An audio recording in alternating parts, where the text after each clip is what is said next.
Magandang hapon mula sa DOST Pag-asa. Ito po ang ating weather update.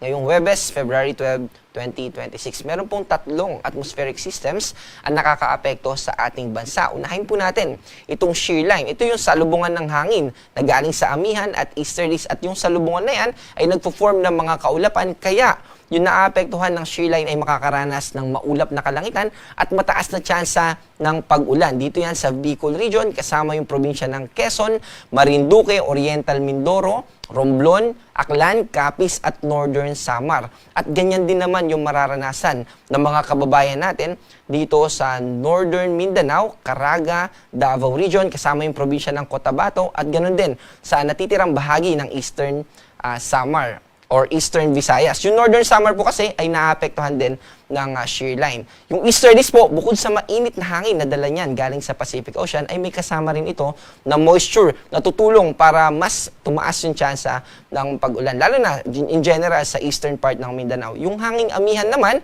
o northeast monsoon ay patuloy na nakaka-impluwensya sa malaking bahagi ng Luzon at ito ay may dala rin ng mga kaulapan kaya posible pa rin yung mga pag-ambon dito sa probinsya ng Apayao, Kalinga, Mountain Province, Ifugao, ganun din dito sa Aurora at of course, itong Cagayan Valley Region. Dito naman sa Metro Manila at sa natitirang bahagi ng ating bansa, yung mga hindi natin binanggit, mas mababa na yung tsansa ng mga pag-ulan dito. Although nandun pa rin yung maliit na posibilidad ng mga localized rainfall o yung mga panandaliang pag-ulan for specific area lamang.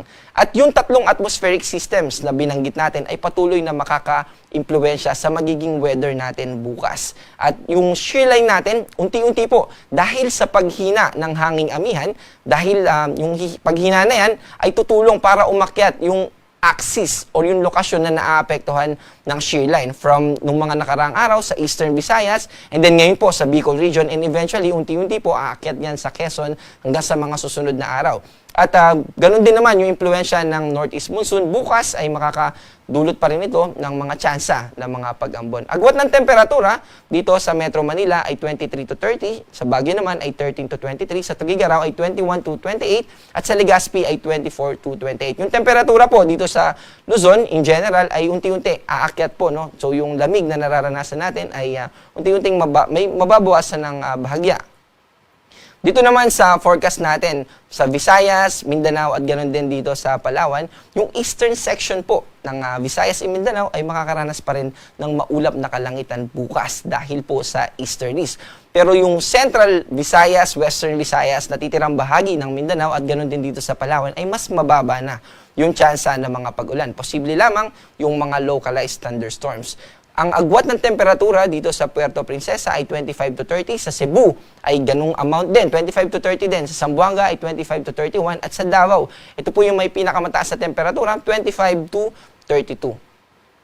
Wala po tayong nakataas na gale warning, pero gusto pa rin po natin na pag-ingatin yung mga kababayan natin na mangingisda o seafarers, manlalayag, dahil posible pa rin na maka-encounter tayo ng hanggang 2.8 na metro na taas ng alon, lalo na sa eastern seaboards ng Central and Southern Luzon. Dito yan sa Bicol Region at ganoon din naman sa northern seaboards ng Northern Luzon.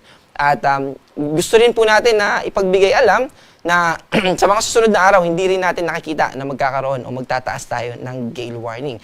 Para naman sa magiging lagay ng ating panahon sa susunod na 3 araw sa mga piling syudad sa ating bansa, unahin po natin dito sa Luzon, sa Metro Manila, dahil naapektuhan tayo ng amihan, hanggang Saturday, magpo-progress yan. Posible pa rin yung mga light rains. Pero tulad nung binanggit natin na pag-akyat ng shear line, pag shear line na po yung makakaapekto sa atin, although mababa yung tsansa ng mga pag-ulan, in general, or yung easterlies yung makakaapekto sa atin, posible na yung mga thunderstorms. Mas tataas na yung tsansa ng thunderstorm. Pero again, in general po, no, mababa yung tsansa ng mga pag-ulan sa Metro Manila hanggang sa Monday. Especially no, sa Saturday dahil Hearts Day po yan. At dito naman sa Baguio City, may mga pag-ambon pa rin tayo sa Saturday. So, amihan pa rin ang makakaapekto sa atin sa Sunday, pero by Monday ay posible na yung mga thunderstorm. Pero kapag po may araw at saka may ulap, ibig sabihin, mababa yung tsansa ng pag-ulan. Pero halimbawa po dito sa Legazpi na puro ulap lang, ay ibig sabihin, throughout the day, malaki yung tsansa na magiging cloudy at yung tsansa ng pag-ulan ay mananatiling mataas.